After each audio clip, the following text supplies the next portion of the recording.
Hello, this is Cartoon Conversation. I'm Jordan Stein, And I'm Elliot Gatch. and we're here to bring you another episode of Justice League Unlimited. This one is called For the Man Who Has Everything, and it's based on an Alan Moore comic of the same name.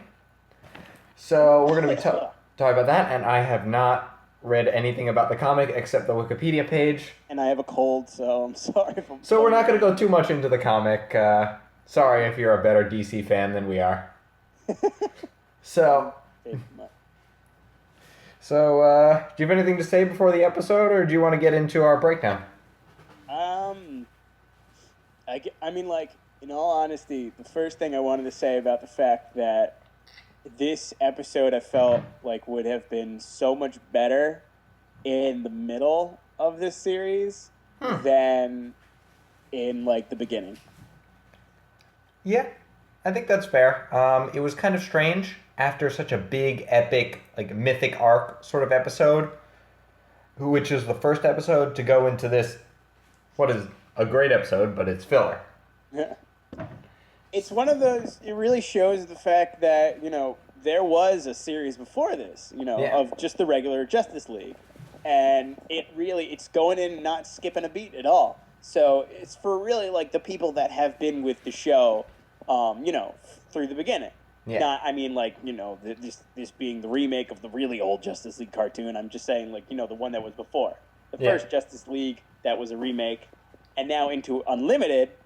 And this is kind of like, this being such an emotional and more of like a metaphorical episode, taking place, showing all the crazy feelings of each one of these characters, instead of just like, bam, explosions, punching people, lasers. It was crazy. Like, why did they choose to make this the second episode? Yeah, it's a good question. And I think we should make that our question for this episode. Of the day. You know what I think? I think we should plan out what to make the question. Well, I had a different question in mind, actually, but honestly, I think that's a better question. What was your question? Oh, it was going to be, Soft question. what do we learn about Superman's character? Which is kind of lame. This is better. He's Superman. He punches really hard. That's what I learned. He does punch really hard. Super duper hard. Better than Wonder Woman, apparently. Well, I always thought the Trinity was kind of like a game of rock, paper, scissors. Oh, yeah. Batman beats Superman. Superman beats Wonder Woman. Wonder Woman beats Batman. Right. I mean, like, doesn't, this is before, like, Superman becomes absolutely bonkers OP, but, well, he never really is in this show. What? He never really is in this show. Yeah, no, he's not absolutely the man in this one yet. He's no Superman Prime. That's true. Disgusting. Is, like, Wonder Woman considered magic at the moment, or is it just like her? I think she's just really strong. Her just abilities, right? Yeah, they didn't really get into the source of her power because she has to take Hawkgirl's mace in one episode in the earlier series. All right. To fight magic, so she probably isn't magic in this series. Yeah. All right, that makes sense. Well, more sense. Yeah. All right, so let's get started. Get it started. So we open on the Fortress of Solitude on a peaceful day in the Arctic. Then an invisible plane flies in through the clouds, and we peek in to see that we have Batman and Wonder Woman on the plane. Oh my god, that's another thing. Why does she have an invisible jet? I don't know, but that's a big part of the Wonder Woman canon, and I kind of love it. I mean, like, it's fun, it's interesting, but, like, why give it to her? Why give it to the woman who is literally all about that old, mythical, no technology whatsoever kind of character? And then she has a jet, which is invisible. Just like, what? I don't know. It's a magic plane. I always liked the invisible jet. I guess. I mean, it's funny, and I wish someone else had it. Yeah. Like, it's a cool plane, but, like, I don't know, whatever. Yeah. I don't know. It's like one of her things. Maybe it's because she came about in World War II. And yeah, I was always thinking that they kind of gave her that thing just to really, like, I guess, put her out there. give her something else that catches the eye besides, Yeah. like, I guess, you know. No, that makes sense. It was probably hard in the 1940s to sell a woman hero. Oh, definitely. I mean, especially when Wonder Woman's main weakness was, what was it?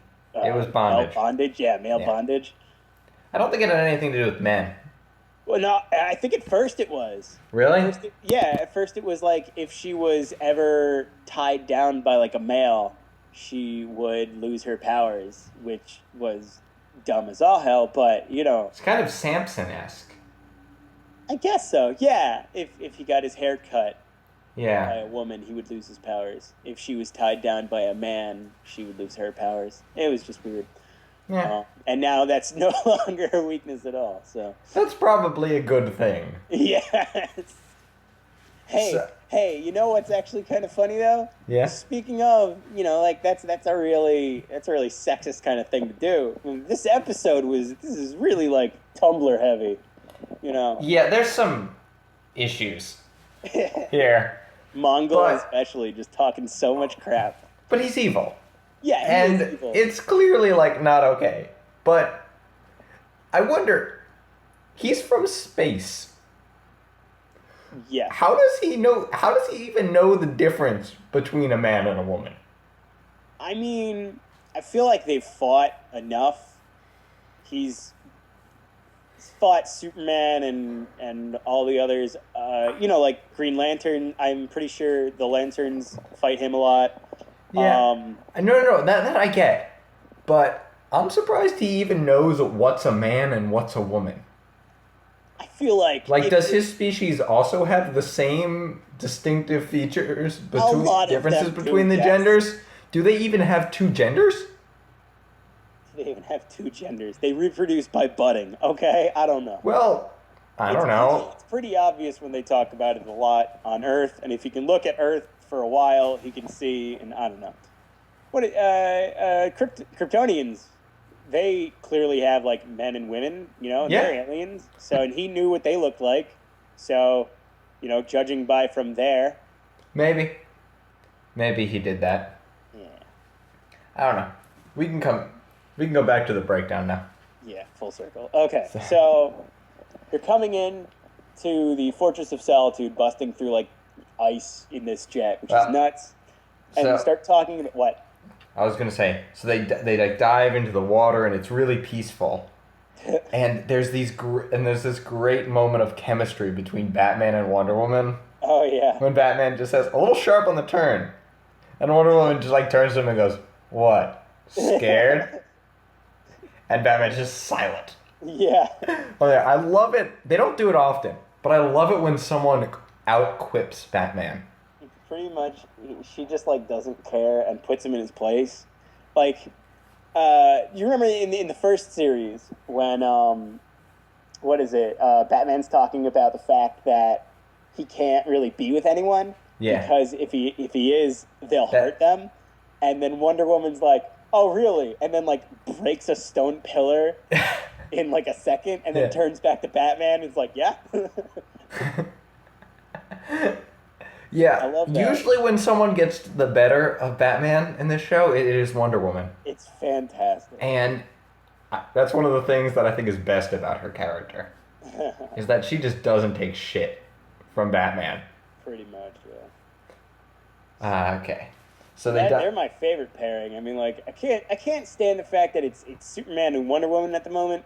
I mean, it makes sense, but it just makes too much sense to me. It's like too obvious. They're the big superheroes. They're like the most powerful, so of course they'd be together, which is like kind of dumb. Yeah, no, I agree. I think that's not great, but Yeah, regardless. Okay, so they're going into the Fortress of Solitude, and you find out that they're talking about it's Superman's birthday, and they both brought him presents, and then begin the conversation of what do you get the man who has everything.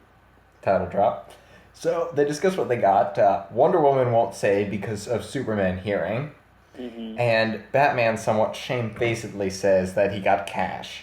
Yeah, he got he whips out a card and says or a little envelope and says like He's not an easy Or man Wonder to Woman shop berates for. him. Yeah, he's like, you didn't get him a gift card, and he's like, no, I got him cash. Which, funnily enough, she seems somewhat mollified by that. Yeah. I feel like he thought really, really hard, and that was just like the one thing he could come up with.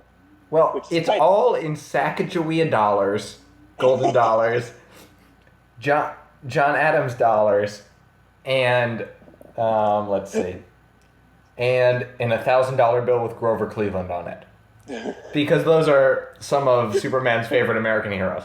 Oh yes, totally. Sacagawea. So. Probably someone he has no idea who is.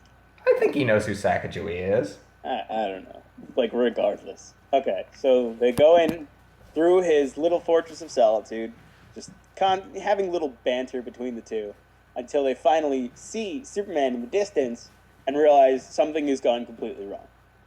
And then we hit credits. Credits. Do do do do do do. Oh my god. This song is too catchy. It is so good. My work is just not, it's being affected so poorly because of the fact I'm sitting in meetings and humming that to myself all the time. Oh my god. Oh well, it's badass and I love it. So what we get is that this is going to be our first Trinity episode of the new series. It's going to be Batman, Superman, Wonder Woman, that's what we're going to have. In the original comic we also had Robin, but let's ignore that. Yeah, the three powerhouses currently are all duking it out in one little instance. You know, although, frankly, Batman isn't a powerhouse in this show. Well, Batman's a powerhouse in the sense that he's one of the original Justice League, and he can do whatever the hell he wants. He's one of the original ones. Everybody defers to him, but you got one guy who you want in a fight next to you. It's not Batman. It's totally Batman. In this show, like, there are shows where, because Batman means that he can stand up to, like, what was in Batman the Brave and the Bold, he fights Darkseid. Yeah. Because he's Batman. And it totally works, because that Batman is that powerful. But that's not this Batman. He is pretty weak on his own. But he is the most useful person to have around. Yeah, he is the greatest detective of all time, and he definitely helps out more. I mean, like, he's part of the reason why Superman gets out of the situation. Yeah, no, he is the one who figures out how to stop it. Sort of, yeah. I think we can credit him with stopping this. Huh? We'll see as we go further. So, Wonder Woman goes to look around while Batman examines Superman. Right. But Superman shows no reaction from the examination. Did we Batman say what's like going on at the moment, or what? Oh, yeah, sorry. Superman has been trapped by a strange plant which has embedded itself into his chest. Yeah. And we don't know anything more yet. Yeah, it's currently wrapped around real good around his body, and he's not moving, he's not saying anything, he's not even blinking, they said. Yeah. He's just standing, like, his pupils aren't even, like, dilating or whatever. Yep, exactly. And he is just locked in some kind of little mode. Yeah.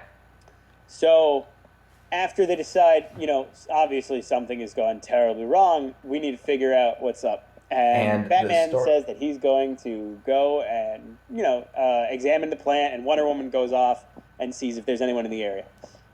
So, now we go into Superman's POV, where we find out what's going on.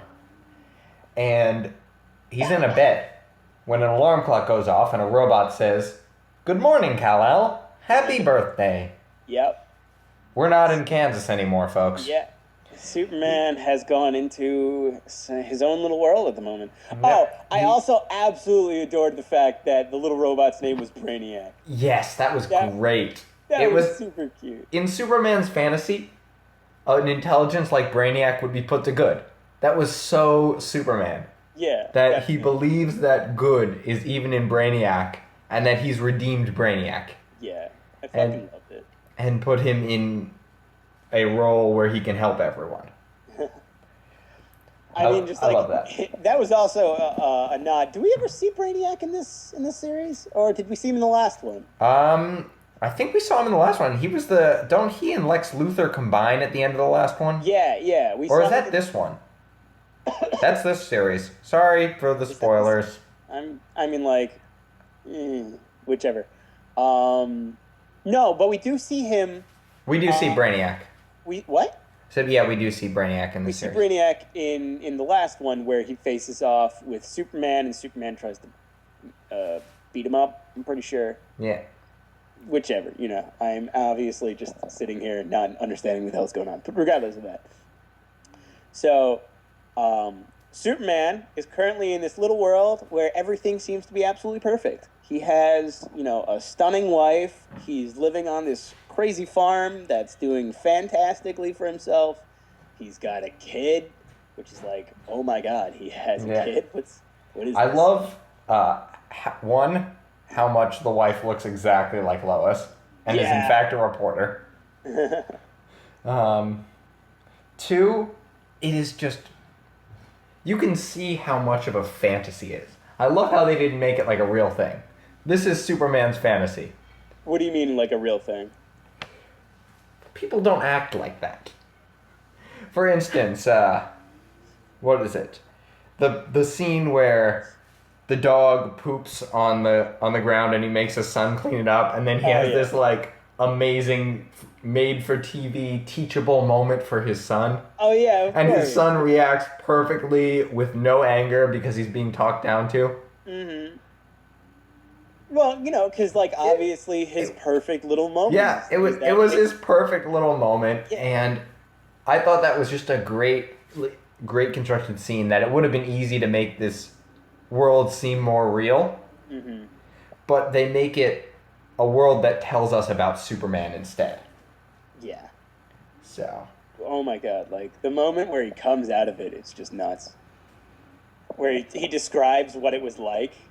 That sent chills down my spine. Oh, yeah, that's good. We'll get to that, though. Yeah, okay. I'm getting ahead of myself. So, in an important foreshadowing, there's an earthquake, and Superman's worried, but Lois pulls him back into bed, and they're about to kiss when Brainiac interrupts them again. Super kissy, all happy-dappy, lovey-dovey, whatever, about to do, make the hanky-panky, good stuff. So...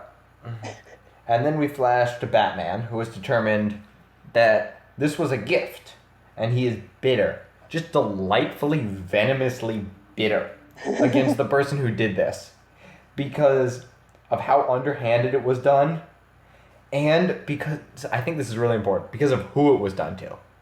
Right. If this Batman loves the people around him. Yeah.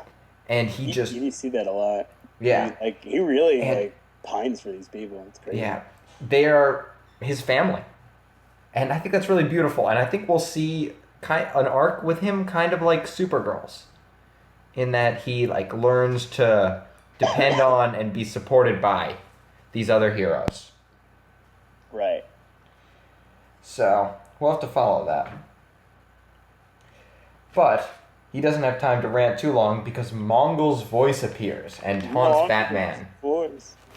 And Batman looks around, and then he and the camera focus at the top of the stairs where we see Mongul, who is holding an unconscious Wonder Woman casually in one hand.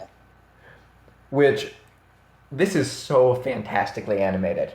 Because the first time I watched it through, I didn't notice for the first second or two that he was holding Wonder Woman. So really? I thought it was just Mongul at the top of the stairs. Oh. And that's a threat. But Mongul having single-handedly defeated Wonder Woman without a scratch. Yeah. That's terrifying. I thought that was great.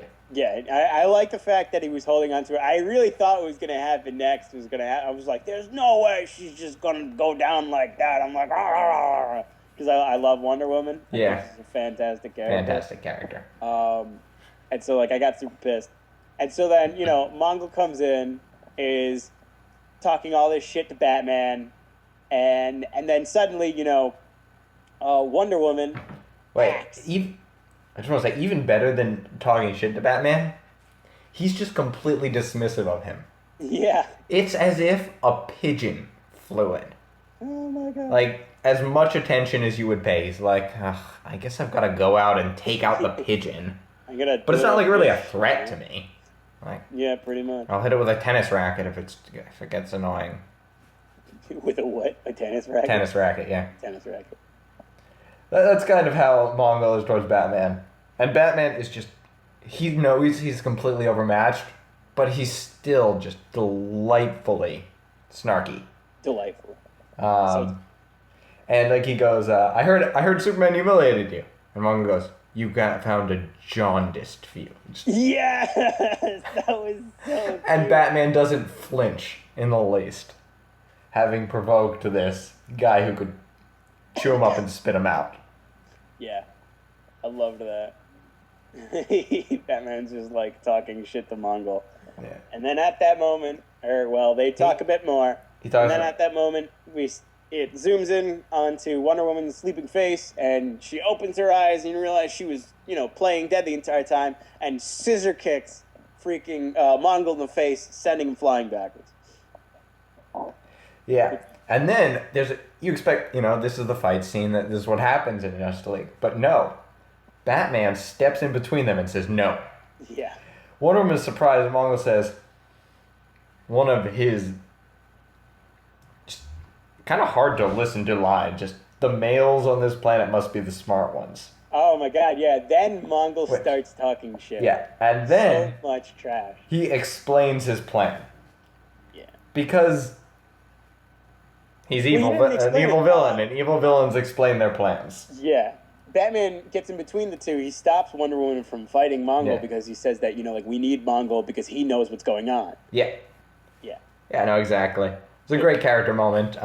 It kind of, in the Batman-Wonder Woman relationship, it kind of flips the traditional role. Normally, you would make the female character do the, we've got to think and not fight line. But in this one, it's Batman who does that, and it's Wonder Woman who's the aggressive one. Right. Which I think is a nice moment for their relationship. That Batman doesn't feel the need to be macho in front of her. Right. So. Well, Batman's always got he's very level-headed, so yeah. You know that. Regardless, there is also a little moment where it shows Wonder Woman sucker punching Mongol, and it does not work. She punches Mongol, and he kind of falls back a bit, but then you see her hands are kind of messed up, and she groans about it. That was a great moment that she punches him in the face, and it's her hand that hurts. Yeah. And you just get a quick look of her in fear. Yeah, she's just like, oh crap. You are left in no doubt that she's a very brave woman. Mm-hmm. But she's not a stupid one either. And I thought it was a great balance of those two in the scene. Mm-hmm. You also know she's strong as all hell. Yeah, she's wonderful. Tough as nails, but that then we clearly understand Mongol is even more fucked. So Mongol explains that the plant he gave Superman is called the Black Mercy, which is a telepathic species that incapacitates its prey by showing them their heart's desire. So it's kind of like a combination of the Mirror of Erised and Devil Snare. What? Harry Potter terms? I don't know. Everyone's read Harry Potter. I thought that was a good way to explain it. I don't know what the Devil Snare is, but I remember the mirror. Oh, it's just like a plant that entraps you. Oh, okay. So pretty much what it does is it shows your utmost inner desires while it also feeds off of you, which is pretty messed up. So Mongol then walks over to Superman and wonders where he is. And in a great explaining his character moment, if you needed like 2 seconds to explain Mongol's character, this would be it.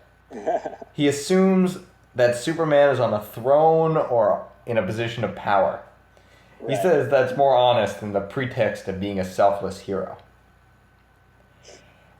Yeah, he thinks great because Mongol Superman's going to be viewing all the humans as like peasants and shit. Yeah, and he just can't imagine that someone isn't like him. He's the classic narcissist. Yeah, and I think that's great. It so fits his character. Mm-hmm. Then that's where Wonder Woman punches him and makes her hands hurt. Oh, yeah. And Batman decides he needs to start trying to help trying to help Superman. And Wonder Woman starts distracting Mongol as best as he can by fighting the crap out of Mongol. Although this is really not working very well, as we can see Mongol tackling freaking Wonder Woman through a hole in the wall. Yeah, and then we jump to Superman's POV, where he is making pancakes.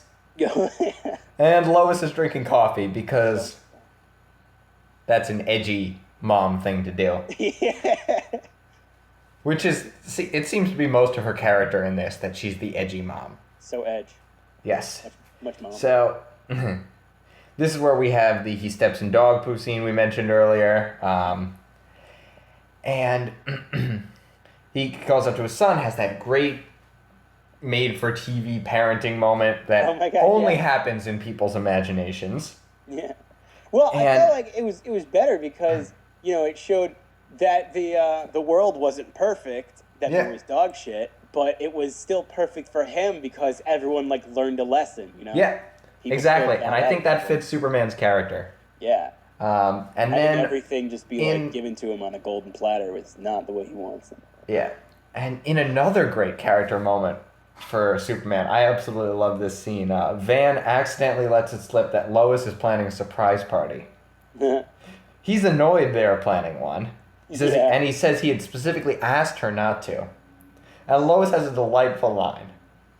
And you're not getting one. Yeah. With this look and tone that says clearly, I love you way too much not to, so shut up and enjoy it. And I feel like that was more of you're not getting one because it's not a surprise anymore. That's another really snarky way that Lois could have said that line, yeah. Yeah, pretty much. It's like, that's just great. Accept it. I love you. This is your birthday. Yeah, and that's another, fantasy that would never happen. Yeah. Like the way that Lois looks at him there, two human beings have never been that in love. It's fine. And I love it because it reinforces the fantasy. And it's a good moment because in the end, Superman wants to feel appreciative, but he doesn't want to put people out. And it kind of shows that contrast in his character. And even though it is a pure fantasy moment, I think it still speaks well of him. Yeah, it makes it sort of explains that this is more believable than you would think. Yeah. Yeah. You can certainly see he's worthy of the love he's getting. He's worthy of the love. I like that. All right. On to plot. So then we find out that in Superman's perfect world, there is also traffic, which is just another wonderful character moment. There's what? There is also traffic. Oh, traffic. So in Superman's perfect fantasy world, he is going to get stuck in a traffic jam. All right. It makes it more believable. That was the point. It does make it more believable for him, but I also think that the idea of being stuck in traffic somewhat appeals to Superman. It's something that, it's a very normal thing to do. Yeah. People get stuck in traffic. Superman doesn't get stuck in traffic. But, perfect Superman gets stuck in traffic. Exactly. And he makes pancakes. And he steps in poop. Yeah. I think that's so great. It shows an earthiness and a humility to him that makes me love this Superman. And really, I've always considered this the definitive Superman.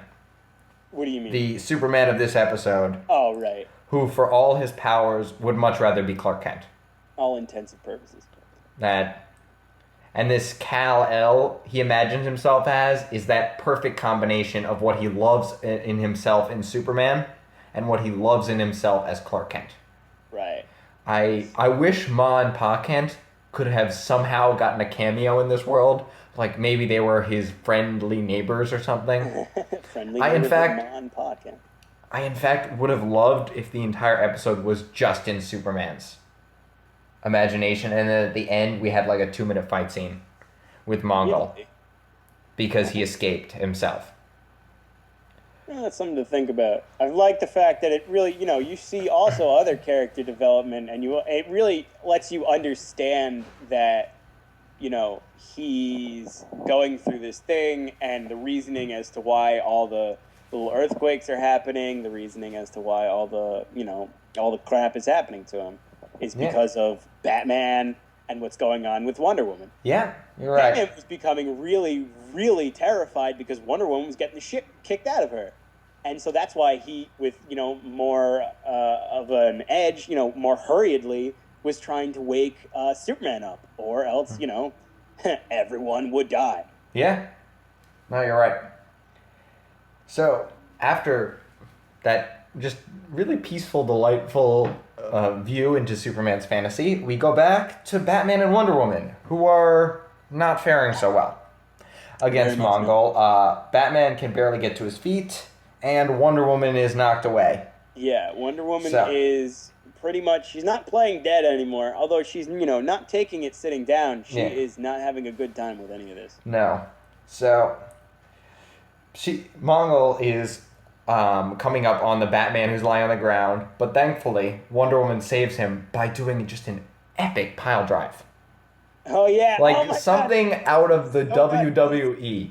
I was screaming. That was so It was awesome. so cool. But So happy. Despite being pile driven by Wonder Woman, Mongol just shakes it off. Yeah. In a great, this threat is real. Yeah, he is Because really strong. He is putting her through the ropes, and there's almost nothing she can do. Yeah. She gets knocked away into the weapons room, apparently, that Superman has. Keeps all the, little weapons as like trophies or prizes or something. I don't know. That was a great call to Silver Age Superman. I loved that he had the Hall of Weapons that were too dangerous to leave in the rest of Earth. I love the Silver Age, so thought that was great. Just to call back to that Fortress of Solitude. Yeah. So and she picks up some giant cannon, and it's like the size of her. Oh my god, yeah. Even then, Mongol's still talking shit, and he's like, "Oh, I see you found the yada yada yada yada, whatever it's called." I would go with a plasma disruptor. Yeah, it's more a woman's weapon. Yeah, like seriously. Which just they have like this really. It's narcissism and sexism combined together in just a brilliant douchey way. Yeah. By Mongol, it's great. He's such a fucking prick. So that happens. She fires. Sorry. Yeah. So now we jump to Batman, who is trying to free Superman from the Black Mercy. Mm-hmm. He first comes at the plant with a laser, but it's ineffective. The plant just heals itself. Mm-hmm. And then Batman resorts to begging Superman, saying he'll kill her. Yep. But Superman is non-responsive. I love that. He doesn't say he'll kill me, or he'll kill us, or he'll kill you. No. He said he'll kill her, and then he'll kill everyone. Yeah. Which is great, because it shows where Batman's priorities are. Yeah. Wonder Woman first, then Superman, then himself. Then all of us. And then the world. Yeah. Which was crappy. And so then it goes back even more so into Superman, and he is, he's talking now to his father, his late father. Yeah, that's so great. I love how Jor-El looks exactly like Superman. Oh my god, even with the giant broad shoulders, too. Yeah, he has those really broad shoulders, which is not how Jor-El looks later in the episode when you see a statue, which I imagine is what he actually looks like. This is Superman's fantasy version of what Jor-El looks like. A person who looks like him, who is really fatherly to him. In a way that the Kents... who is biologically like him in a way the Kents, even though they were the most amazing parents he could have asked for, weren't. Right. I love that. Right. I thought that was a great subtle moment. Excuse me. So... so, more tremors, more bad stuff is happening, and he's starting to realize that, something is up. And yeah, he asked Brainiac what the earthquakes are, and Brainiac just says it's a minor quake, which is a great callback to the comic, where it turns out Brainiac is actually planning to hide the information that Krypton is dying. Right. In this. We don't get that in the show, but it's a nice little callback if you read the comic. Yeah. I remember that happening. Not really in the way that, I remember it word for word, but I do remember the reason Krypton was dying, the reason they didn't do anything about it was because of Brainiac. Right? I've seen a couple versions where that's the reason, and I like that story.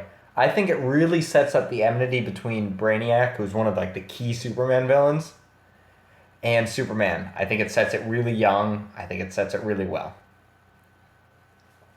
So, now, let's see. Now Batman is having very little luck. Mm-hmm. Wonder Woman's trying having to stop less luck. the Black Mercy. He is scanning the Black Mercy plant, but it's not showing anything. He throws it down and he begs Clark to snap out of it, and we fade back into Superman's POV where he sees the earthquake. Can we talk about like how brutal Mongol was with Wonder Woman? Like when he picked up her head. He picked up her head and slams it into the ground. Oh my god! I thought he was gonna like snap her neck. I was like, oh holy shit! If this was a movie or something, that might have happened. Yeah, no, I mean the fact that she survives that somewhat intact is pretty impressive, and she does not come out. She's barely walking. Coming out of that. Yeah. So we let's see. So we were back to Batman's POV. Then after Wonder Woman is brutalized, we have Superman's POV, where he's again talking to Jor-El as his son is excitedly examining some plants, which is another just fantasy moment. Right. Like having a kid who's excited about science. Everybody's fantasy. You know, a kid who's excited about these wonderful educational things. Another just great, subtle fantasy moment. Which, admittedly, they were very cool. And one of them was, in fact, the Black Mercy, which was a nice self-insert by the Black Mercy plant.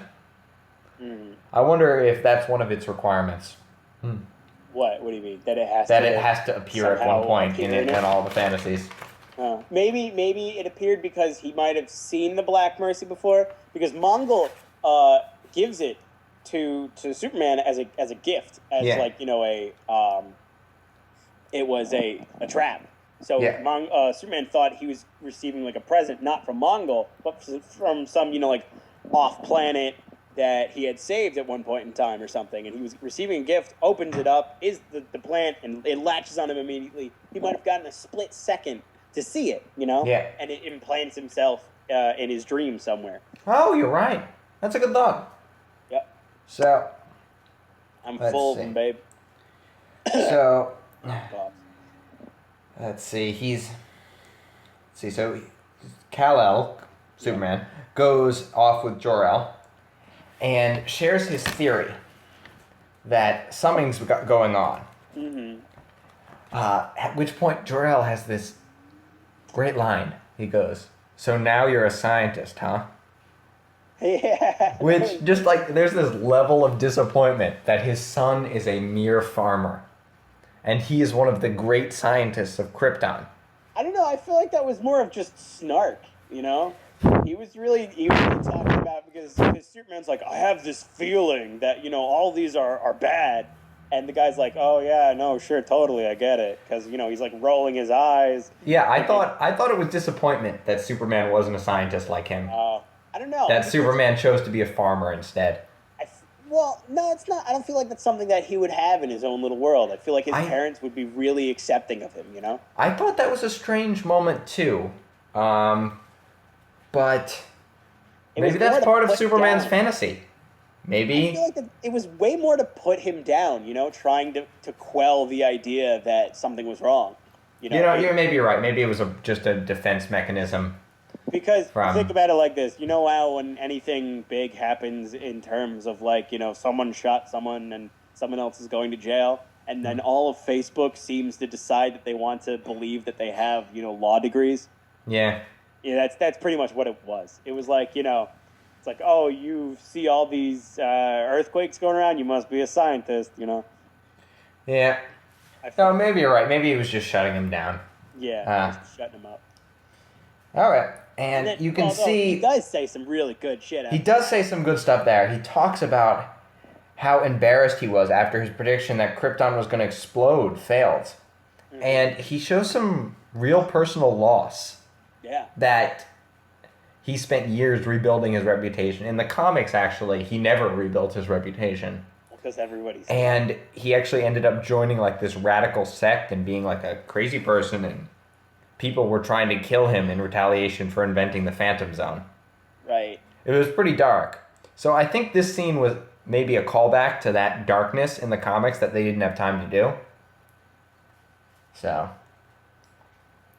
I really want to read the comics now. So let's see. Cal thinks he might have been right. I liked it because it was something that was really, cemented that Superman knew, because he knew that that Krypton was destroyed when he was young. He knew that his father tried to save them. So that was like saying, hey, remember how you knew that? That's not what happened, and instead everyone survived, and your father was wrong. Yeah. Yeah, I think he had to take some things to their logical conclusion, and because this is a fantasy that doesn't work, and it kind of stretched the fantasy a little bit. I liked that they poked around that. So now we flash back to the real world, where we realize that something's wrong because Batman is just trying to brute force pull out the Black Mercy, which is something pretty crazy for such a cerebral character. But this desperate attempt actually does seem to be working, because in Superman's fantasy, he hears Batman's voice saying, "Fight it." Oh my God! Right? Yeah. There was like a really quick mumble, and he's like, There's something's wrong. There's an earthquake, and he's in pain because he's realized that this isn't real. This is everything he's wanted, but it's not real. And so he goes to his son, and this animation is so good. The whole DC animated universe, the animation is incredible. But this is one of the standout moments in all of the DCAU. Superman's pained face as he cries and hugs his son. That moment where he's like, I remember doing everything with you. Yes. The day you were born was the happiest day of my entire life, and I can remember every moment after that, but I don't think this is real. Oh. You can see how hurt it so was hurt. for him to do that, for him to even say that or think that. He was just so torn. And he holds his son, and his son's like, I'm scared, don't say things like that. And he's like, I'm sorry, but I have to. And he promises he'll never forget him. Oh my God. As Batman pulls off the Black Mercy. Yeah. And Superman snaps out of it. Yeah. Unfortunately, it has latched on to Batman. And we flash into Batman's mind. And it's in black and white. Tell what it's going to be like. Which I love.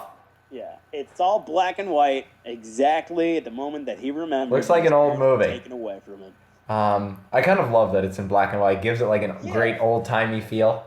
Yeah, right? Like that was his past, Yeah. It's like this is the basic. This is how we remember it. Yeah. And, so what happens is the guy comes up, threatens them with a gun, and his father goes to work. His father parries the gun. He fires in the air, and then his father starts beating the crap out of the He's just wailing on him. Oh and my he God. just keeps doing it. For a full And minute, just keeps slugging the shit out of him. Yeah. That should have been dead at that point. I kind of don't like this. What do you mean? I think we've done a great job through this show and the last determining that Batman is somewhat well put together. He has this family. He has this life. I think it would have been better. I guess you needed to do something like that. What do you mean? But I would have liked it better, I think, if it was an adult Bruce Wayne with his parents married to Wonder Woman.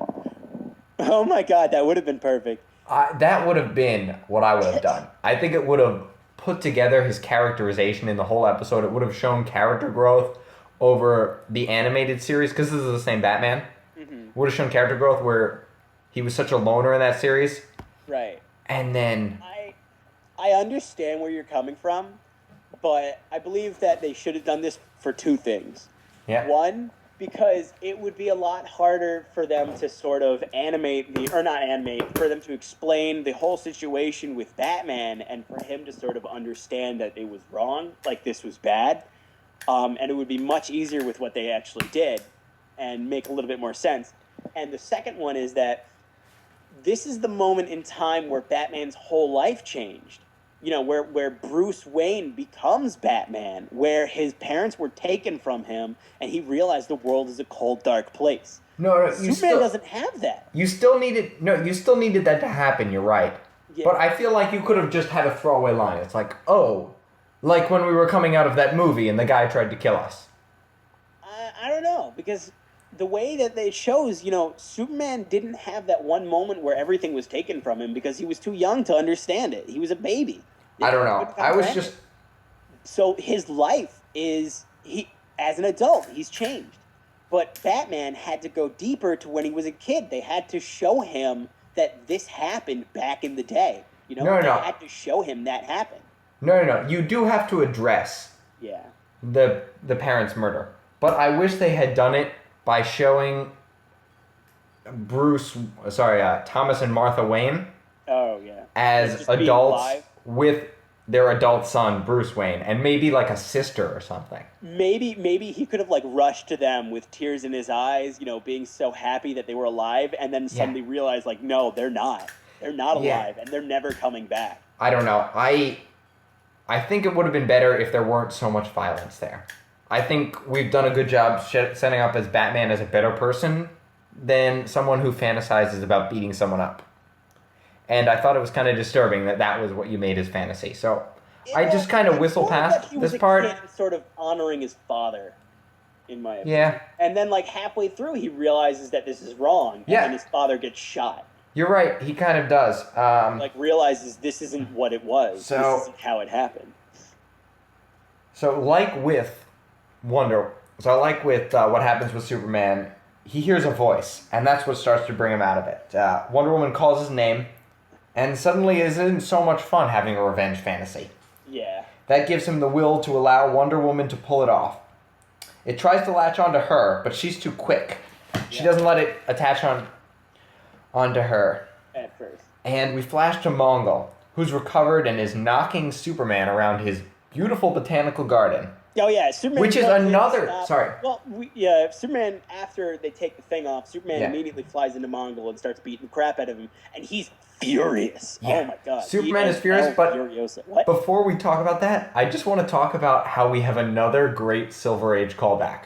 Oh yeah. In the Silver Age, Superman has a botanical garden with species from 1,000 worlds in this beautiful oasis in the middle of the Arctic.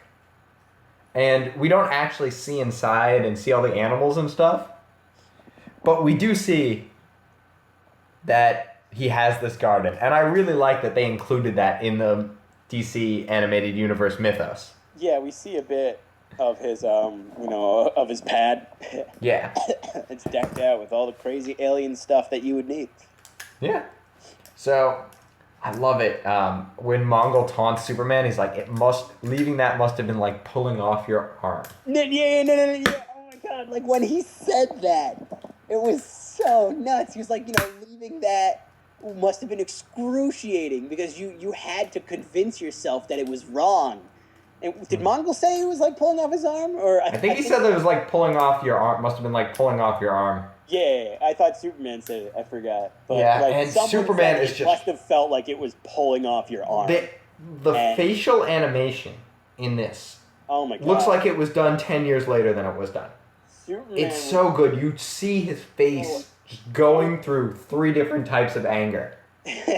And just settling on pure, unadulterated rage. As he flies at Mongol and just lets loose. Pummels the absolute shit. And he's just pummeling him. And then he sees a statue of his parents. Yeah. Who look different than in his fantasy, which is another great moment, which I already talked about. And he stops. Probably because he knows they'd be ashamed of him being in that sort of anger. That Superman is better than that. I feel like what was going on was more of, he stopped, he paused to see them, and like this is the reality of it, and he's slowly, he has to accept it. He might have felt like he was ashamed with what was going on, or if you think about it, he might have been ashamed to see his parents in the way that he had wanted to see them, because he saw his dad much differently than how he saw him and like what he actually looks like with the statue. Remember? Yeah. Because in the statue, he does not have pecs the size of, I don't know, like a van. Yeah. Yeah. It's very different. It looks more like a scientist rather than like a Superman. Yeah. And so after a little bit of a tussle, Mongol gets the upper hand, starts taunting him. Oh, also, Mongol's face looks like, pre-cooked It looks like mincemeat. Oh my God. He was bludgeoned, and he's still talking shit, but like, how dark. Yeah. Holy shit. This is a kid's show, and he's been beaten senseless. Another example of where this show isn't afraid. Like, I don't know, have you seen the new Teenage Mutant Ninja Turtles show? Which one? You mean the one that's on Nick, the 3D one? Yeah, the Nick one. In that one, if you ever watch it. No, I love that one. Yeah, it's pretty good. It's but fun. They don't let people punch. Like this one, you see Superman's fist connect with Mongol's face. Oh, yeah. You will never see that in the Teenage Mutant Ninja Turtles show. It's a lot of... What they do is it's about to reach its face, and then there's a flash of white light. Or it jumps to him getting knocked across the room. It's a lot of, or something like that. Old Batman, where it was bam, pow, whiff. You see people get kicked a lot. That's what... And even Dragon Ball Z Kai, that's what they do. I think it was a little more dumbed down. What? Dragon Ball Z Kai was a little bit more dumbed down. Yeah. Or, well, it was a little bit more censored. Yeah. And so that's where modern animation is. I love that they could still do that. That they could still show the fist connect. And you really felt that Superman had gone too far because you could see the fists connecting. Yeah. And I feel like it made its thematic point much better than if you saw like flashes of light or something. Well, yeah. It definitely added more drama to it.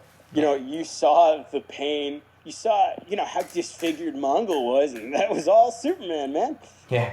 That was all his fists. Big Boy was not happy to have that happen to him. Yeah. So then Mongol is preparing to deliver the finishing blow. Uh-huh. His face is still disfigured from Superman's punches, and Wonder Woman appears above him, holding the Black Mercy, and drops it onto Mongol, incapacitating him. Chucks it at him, says some kind of one-liner. Yeah, and those are one-liner. It latches right on the Mongol. And Wonder Woman then gives Superman his present. It was a new breed of rose called the Krypton. Yep. Saying it was his birthday. Yeah. Present. They stand bruised but victorious over Mongol. Wonder Woman wonders what he sees, and Batman says that it's too good for him. I remember that line because of the fact that before it happened, I said to myself, I was like, he's probably going to say it's too good for him. And then he's like, it's too good for him. I was like, yes, called it. It's also great because, how should I put this? Batman is so angry. Yeah. He isn't really affected by his fantasy as much as the other people because I think he realizes that it was somewhat wrong. But he's so angry because of the hurt to Superman and Wonder Woman. Yeah. And I love that. I love how selfless his character is in this episode. With the exception of that one weird revenge fantasy. It's childish stuff, Yeah. So, we end the episode with Mongol smiling over the sounds of screaming. Oh my God, right. Screaming and like fire and all that shit going down. And it kind of like slowly zooms in on his face as you realize, he's probably dreaming of slaughter. Yeah. Terrifying bull. Can't spell slaughter without laughter. That's adorable. That's true though. Yeah. And then the episode ends. Yeah. And that's how we end our episode. That's it. I wonder what they did with Mongol. My suggestion, throw him into the sun. Just tossing that out there. But toss him into the sun.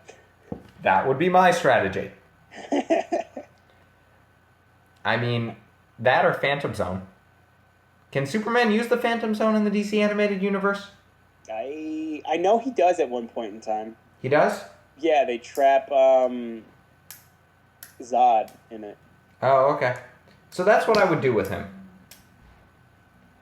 But I guess they can't, so let's see.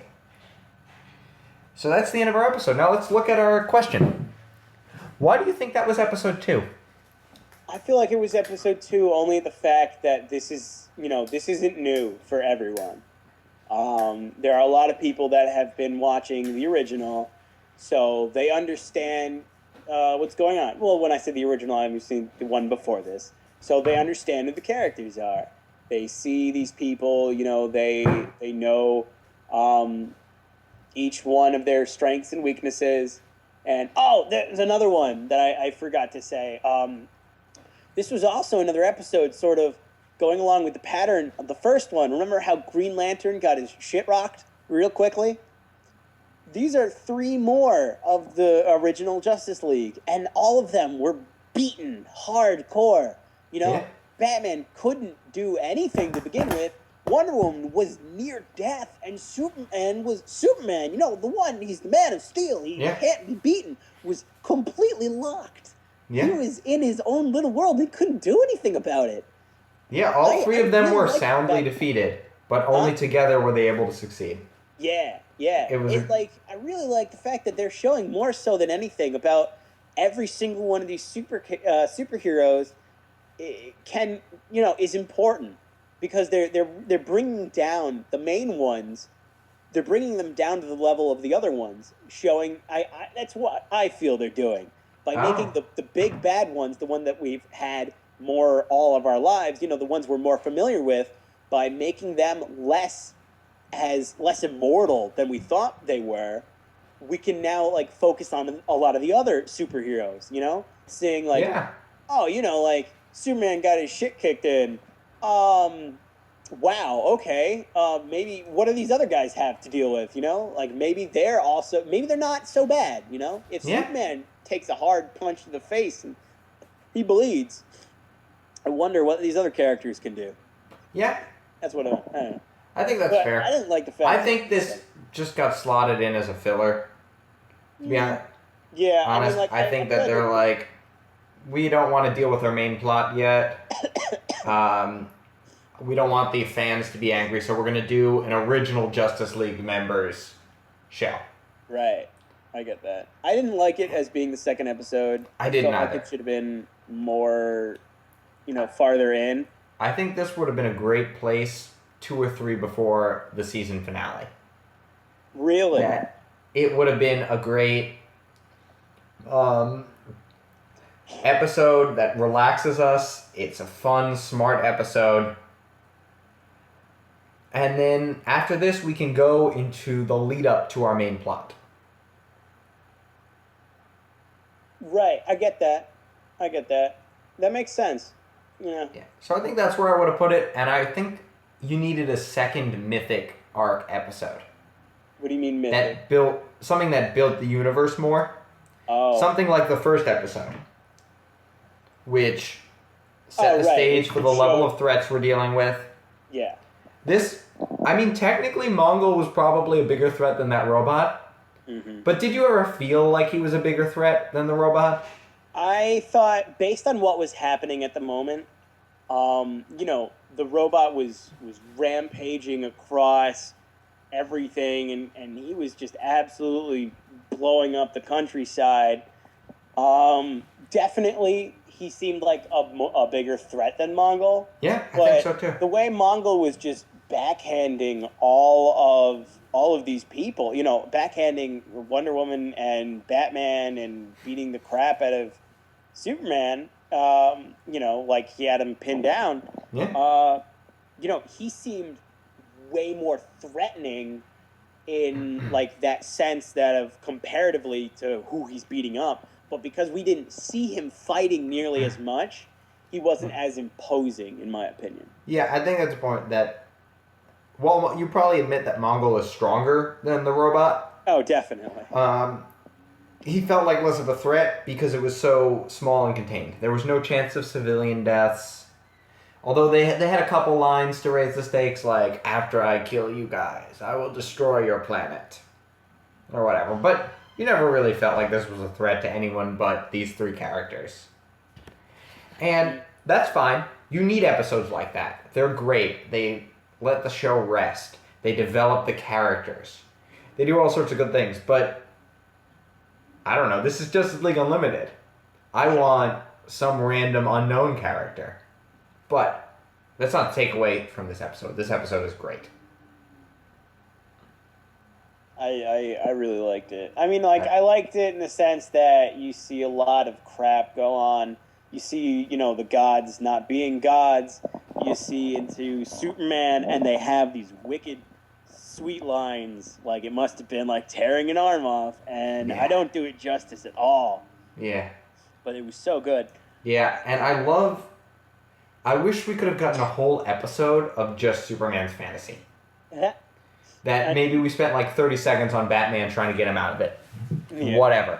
I don't care about that storyline. Mongol is a great villain, but I didn't really care about him so much there. Yeah. What I cared about was Superman and learning about his character through his fantasy, and I absolutely loved every moment of him interacting with Lois, him interacting with his father, with his son, with Brainiac. So good. And just seeing this world he built, which was this great combination of Krypton and Kansas. You're right. I actually didn't get that at first. The fact that it was, like a farmland because that's where he grew up. Yeah. That's what Superman wants to be. Mm-hmm. I imagine he loves his job as a reporter, but he's always going to retire to the farm. Yeah, definitely. He's just waiting until he can bring Lois with him. Yeah. Which is probably... Can you imagine Lois living on a farm willingly? Not at first, no. No.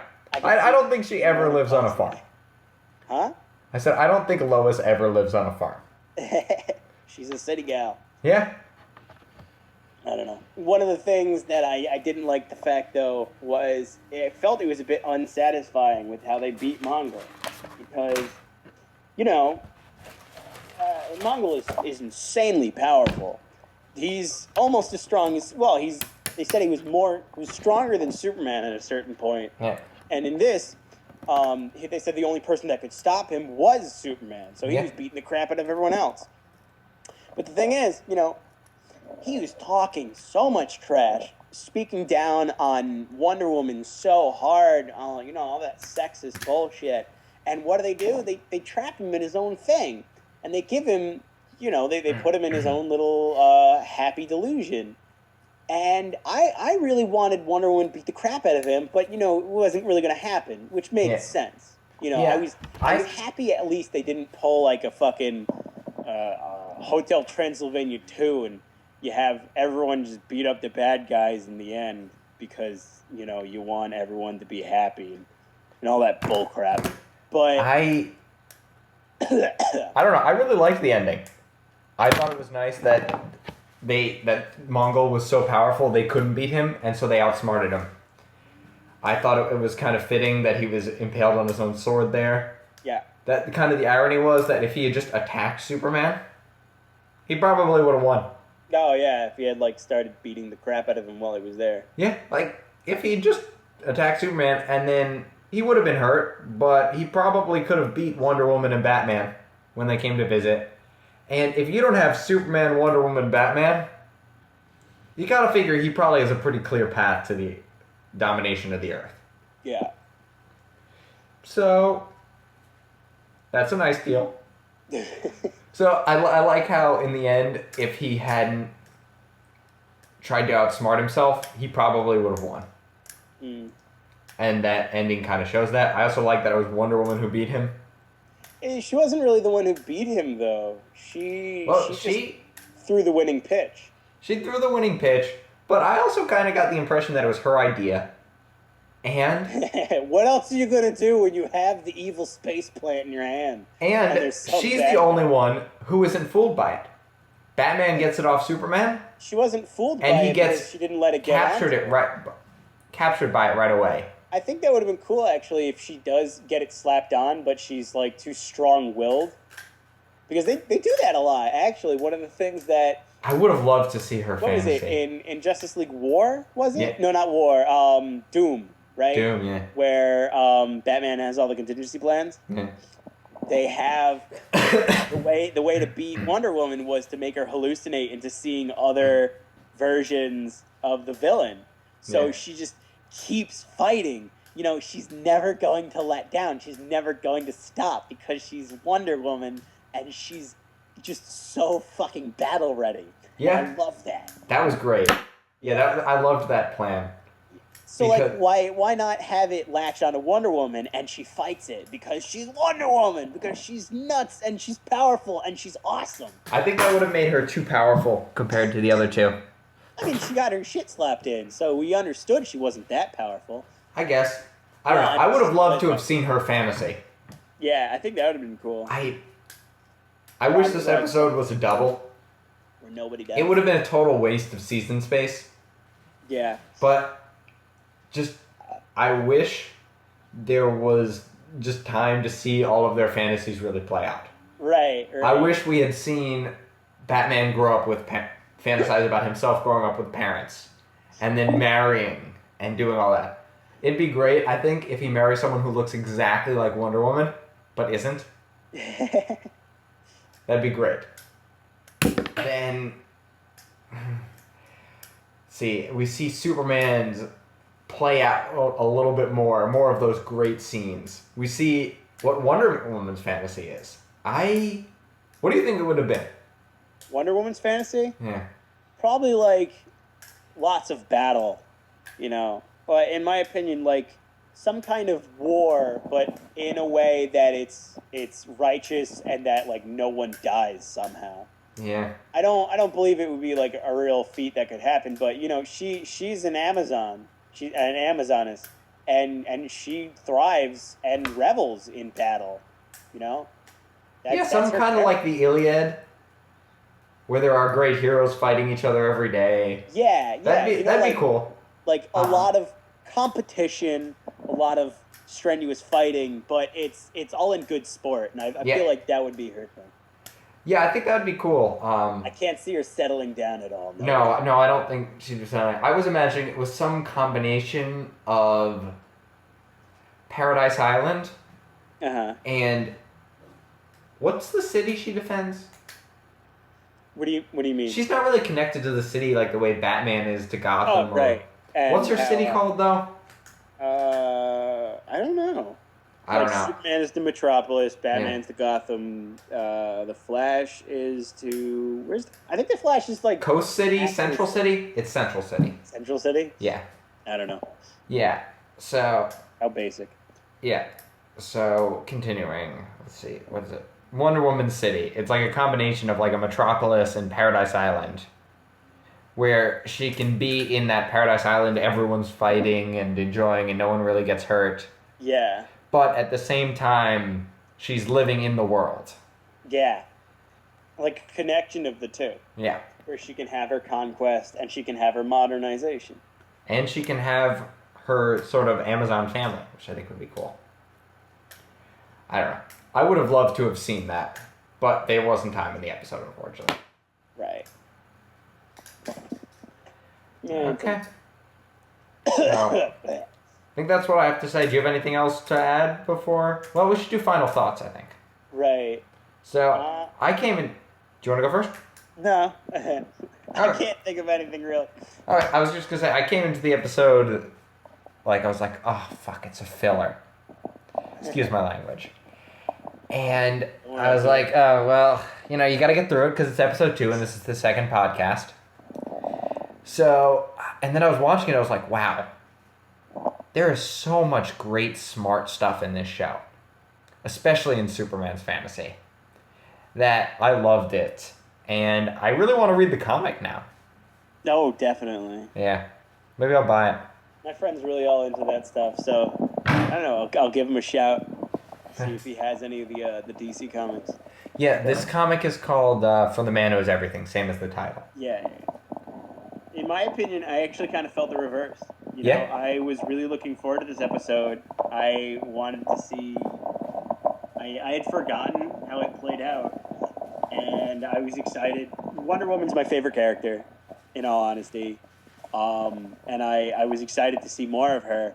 I was definitely very biased towards it because she got, slapped around, and I wanted to see her kick ass, but it made sense depending upon the character, so I was a little happy about that.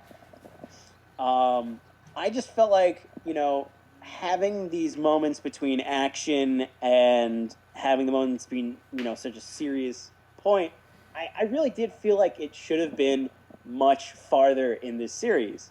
I mean, even if you're just watching Justice League through its entirety, not just Justice League Unlimited, if you watch the first and then you go through it, it makes a bit more sense. But for those that, this is the first time you're seeing it, the first episode was such an introduction. It was a perfect introduction. Yeah. The next one was completely, character development based on what we already know about the characters. So it really made more sense to have been with the characters for a while. Did you just roll dice? No, I dropped my pen. Like you were just rolling dice or something. No. Yeah, that was okay. So that was my 2 cents on that. My English major meditation, I guess. Yeah, no, I think you're definitely right with your criticism that it should have been later in the season. But I still loved it. Yeah, it was a good episode. I mean, all the good points were there. Everything that really showed the characters growing was there. The action was great. And it was really intense. Yeah. It was really, at one point in time, it looked like Wonder Woman was going to die. She very nearly did. Yeah. She can barely walk at one point. Yeah. So. Yeah, doesn't Batman, help her up? I don't think he does. I think so. I think she is only really able to, walk and move because she sees he's in trouble. Yeah. And I kind of love that. It's like another character moment between the two of them that just shows how perfect they would have been for each other if the show had let them get together. Oh my god. Yeah, so that's my biggest regret of the DCAU, that they never got Batman and Wonder Woman together. Yeah. And I hope that in the comics someday, they get Batman and Wonder Woman together and it's like this. Yeah, I think that would be really great. Although I don't know the New 52 so well. So I don't think the New 52 Batman or Wonder Woman is anything like these characters. Yeah. Batman's very different as well, but yeah. In all honesty, it's one of those that comics and their stories are always interchanging. You're never going to have the same kind of character twice, but you can always find one that you'll love. Yeah. So, this is a possibility. Yeah. I would love to see them return to these more selfless versions of the hero rather than making it so dark. Right. But that's what it is. So, I think this has been... Do you have anything else left to say, or should we sign off? I'm dying and I can't breathe through my nose at the moment, but... Okay. So, yeah, please send Elliot your best wishes and prayer on his not dying, so there can be a third episode of Cartoon Conversations. Yeah. Have a nice one. See you around, beautiful people.